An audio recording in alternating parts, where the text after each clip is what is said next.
something building in this country. Welcome to America, right? It's not really the people you meet, it's the perception of the people you meet. And there are some towns that are sundown towns. There are some towns that I wouldn't go if you paid me to. Hello, Vida, Texas. But every year around this time, they start gearing up the hatred. They're revving up the engine. And the funny thing is, it's usually one or two words. Immigrants, or for today's discussion, it's that R word.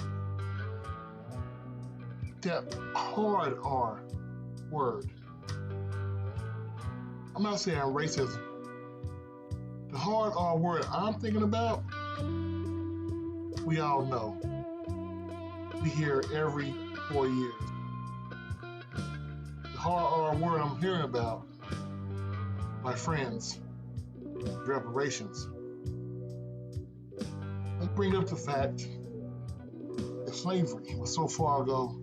Nobody who's alive was a slave.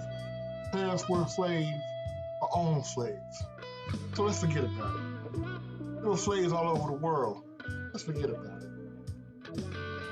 Okay. I'll play the game. I'll play devil's advocate.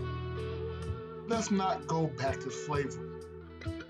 Because honestly, people, it really doesn't matter who, what side you support, whether it be Democrats or you support Republicans.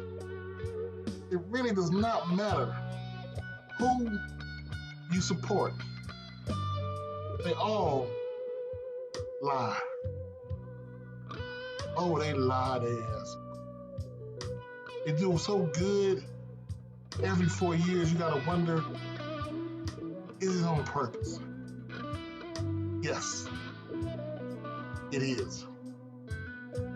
So while we're sitting here squabbling over scraps, they lie about slavery, scraps of reparations, I have another thing. Greatest quote-unquote Republican president, Ronald Reagan.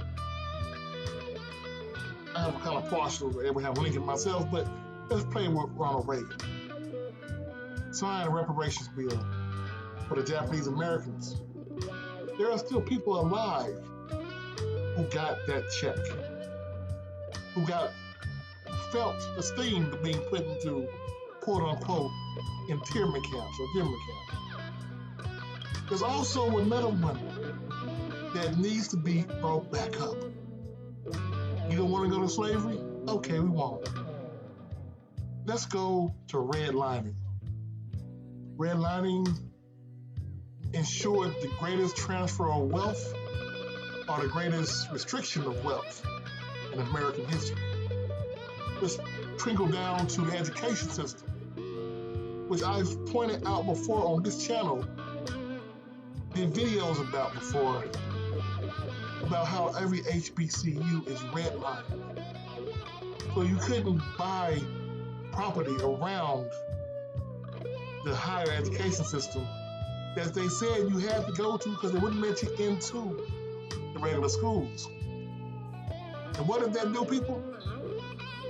That ensured, and bro, I mean that ensured generations of poverty. Go ahead and fall along the lines of begging for a handout. But yes, let's not go back to slavery. If the Japanese can get reparations about 30, 40 years ago, what's stopping your grandparents, your aunts, your uncles from getting reparations? They're still alive from redlining. They're still alive from Jim Crow. What's stopping their check? Maybe because election year. I'm out.